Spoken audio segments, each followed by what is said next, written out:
Bonjour à toutes et à tous et bienvenue sur Vénus en exil. Si c'est la première fois que vous voyez une de mes vidéos, Vénus en exil, c'est une chaîne qui est dédiée à l'astrologie, la cartomancie et la spiritualité.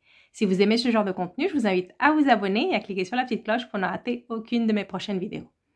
Dans la série de vidéos d'aujourd'hui, je vous propose vos tirages de taroscope pour le mois de novembre. Je vous conseille de regarder le tirage de votre ascendant, signe lunaire et signe solaire. Ce tirage est pour les personnes du signe du poisson, que vous soyez poisson de signe solaire, de signe lunaire ou ascendant. Aussi, si vous avez beaucoup de planètes en poisson dans votre thème natal, il y aura sûrement un message pour vous dans ce tirage.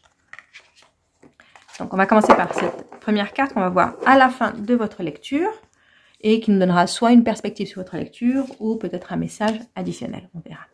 Et on va commencer avec les énergies disponibles pour les poissons. Je vous rappelle comment je fais mes lectures. Dans un premier temps, nous allons voir les énergies qui sont en lumière. Ce sont les énergies disponibles à portée de main et qu'on peut saisir. Mais aussi, ça peut être aussi des énergies qu'on peut éviter parce que justement, on les voit. C'est des situations qu'on peut facilement éviter parce qu'elles sont visibles. Ensuite, nous allons voir ce que vous avez dans l'ombre. Pour certaines personnes, c'est des ennemis dans l'ombre. Les énergies qui sont en l'ombre, ce sont des énergies qu'on ne voit pas. Ce sont les énergies qui nous parlent parfois de blocage ou des raisons pour lesquelles on a certains blocages. Ça peut être aussi des atouts qu'on ne voit pas. Les énergies dans l'ombre aussi, c'est des énergies en gestation. C'est des énergies que vous pouvez voir dans quelques mois, que vous pourrez voir dans quelques mois. Donc, ça peut aussi nous parler sur du plus long terme. Parce que c'est pas visible pour le moment, mais au bout d'un moment, ça va être visible. Ok. Il faut que vous soyez plus stratège avec les personnes qui sont vos ennemis ou des personnes qui vous ont un peu déclaré la guerre. Vous devez réfléchir avant d'agir. Ok. On va voir une première coupe. Ok. Bon, ici, pour certains poissons, les questions d'amour, vous avez un petit peu oublié. Hein. Vous êtes là, l'amour, c'est pas fait pour moi. C'est pas quelque chose qui m'intéresse en ce moment. Vous voyez pas d'avenir par rapport à l'amour. Pour d'autres personnes, ça peut être une relation amoureuse qui se termine. Ça peut être aussi quelque chose de récent. C'est pas une union qui se termine. C'est peut-être quelqu'un avec qui vous flirtiez et ben, la personne vous ghost et vous avez plus de nouvelles de cette personne et ça se termine en fait. Mais ici ça me parle plus de romance, hein, donc c'est pas une relation qui se termine. C'était quelque chose qui était en train de commencer et ça va nulle part. Et pour d'autres personnes, pour d'autres poissons, ce sera ça. On ne voit pas trop d'avenir au niveau de l'amour. Et c'est peut-être quelque chose, si ça sort maintenant, si ça fait longtemps que vous dites oui, bon, c'est pas pour moi. J'ai essayé les relations et ça marche pas ou ça n'a pas marché. C'est que vous avez ça en ce moment dans votre tête. Si ça sort dans la coupe, c'est que c'est quelque chose qui vous préoccupe en ce moment. Donc, on va voir ce que nous avons en lumière et ce que nous avons dans l'ombre. Okay. Bon, en lumière, vous aviez un peu, pendant un moment, vous étiez un peu plus tranquille par rapport à une personne qui vous fait des difficultés. Une personne qui vous fait des difficultés, une personne, ça peut être quelqu'un au travail, ça peut être quelqu'un dans votre cercle proche. En tout cas, c'est quelqu'un que vous voyez souvent. Hein. Et les cartes qui sont tombées au départ, c'est un peu par rapport à ça, je sens. C'est un peu des conseils par rapport à ça. Donc, vous avez cette personne qui vous fait sortir de vos gonds. C'est ça, c'est s'il n'y avait pas cette personne, vous seriez très calme, vous seriez très bien, tout se passerait très bien, mais cette personne, elle vous fait sortir de vos gonds.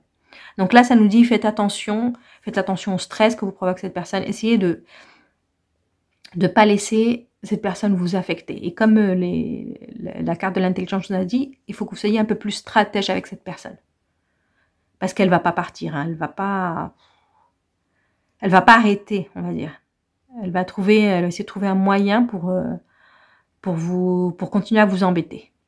Et c'est gratuit, hein, elle le fait gratuitement. Elle n'a aucun intérêt à le faire, mais elle le fait quand même. Donc, essayez de trouver une manière de vivre avec, que ça ne vous perturbe pas, et essayez d'être plus stratège. Donc ça, plus stratège, il y a peut-être une manière de contrecarrer les plans de cette personne, de contrecarrer ce qu'elle fait. Mais il faut le penser. C'est ici là, ce que vous devez faire, ça doit être plus pensé, plus réfléchi que viscéral. Donc oui, c'est ça. Essayez d'être plus. Et pour ça, il faut être calme. Pour pouvoir penser, il faut être calme. Donc ne laissez pas cette personne vous faire sortir de vos gonds. Essayez de rester calme et de réfléchir à qu'est-ce qui serait le plus intelligent. Ouais, c'est un peu ça. Donc ici dans l'ombre, moi je sens que ça a encore rapport avec cette personne qui fait beaucoup de choses dans votre dos. Ici c'est dans l'ombre, c'est pas quelque chose que vous allez vous rendre compte tout de suite, mais cette personne elle essaie de vous enlever quelque chose. Elle essaie de vous enlever quelque chose. Il y a quelque chose qui l'intéresse. Ici, je vous disais, elle le fait gratuitement. Oui, elle le fait gratuitement, mais elle va quand même vous enlever quelque chose. Il y a quelque chose que vous avez qui l'intéresse, mais c'est pas pour l'avoir en fait. C'est pas pour l'avoir. C'est juste pour que vous l'ayez pas.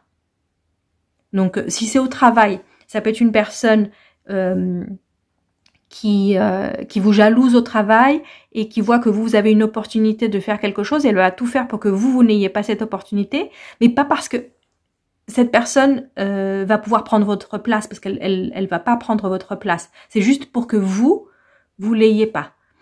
Ou pour retarder peut-être une promotion que vous êtes sur une liste pour une promotion, et elle veut retarder, elle veut vous empêcher d'avoir ça, alors que cette personne, elle postule même pas pour le même poste, elle fait quelque chose de différent, c'est même pas quelqu'un qui fait la même chose que vous ou qui a les mêmes possibilités que vous, mais c'est juste pour que vous l'ayez pas. C'est un peu juste pour vous gâcher ce que vous avez. Il faut essayer de s'éloigner de cette personne, essayer de trouver une manière de pas laisser cette personne vous affecter. On va voir. C'est vraiment juste pour vous ennuyer, hein. C'est vraiment juste pour casser votre ambiance, pour vous embêter. C'est une situation où vous êtes très bien, vous êtes très bien, vous êtes tranquille, et cette personne, elle vient juste pour ça, pour vous embêter. Et elle c'est même pas pour elle est juste jalouse pour être jalouse, parce qu'elle sait même pas c'est pas ce que vous avez quelque chose qu'elle veut. C'est même pas ça, c'est juste elle veut pas que vous ayez ce que vous avez. Donc on va voir ce que nous disent les cartes de Mademoiselle Lenormand. OK. Ok. Ici, ça nous parle d'un secret, un ami qui vous garde un secret. Donc là, ça peut vouloir dire faites attention à qui vous racontez vos secrets. Soyez sûr que vous racontez vos secrets à des personnes qui sont vraiment fidèles et loyales. Donc si vous avez quelque chose que vous ne voulez pas que d'autres personnes se rendent compte, faites attention à qui vous en parlez. Oui, c'est ça. Donc il faut faire très attention à qui en parler et ne pas raconter à tout le monde. Je sens que c'est quelque chose que vous devez partager, hein. C'est quelque chose que vous devez dire, mais il faut faire attention à qui vous le dites. Donc on va terminer avec votre dernière carte, celle de l'oracle, qui nous parle de la paix. Donc là, on a aussi une autre carte de la paix ici. C'est très important de garder votre calme. C'est très important de garder votre calme, de ne pas vous énerver. Même si quelqu'un vous provoque, ne répondez pas à la provocation. Et vous allez voir que vous allez obtenir cette paix. Hein. Vous allez arriver à cette situation où vous êtes tranquille. Mais vous devez d'abord trouver la paix intérieure. Pour que les choses soient en paix autour de vous, vous devez d'abord trouver votre paix intérieure. Donc ça, c'était votre dernier message d'oracle et votre lecture pour le mois de novembre. Si vous avez aimé la lecture, laissez-moi un like, un commentaire. Et je vous retrouve très bientôt pour une prochaine vidéo.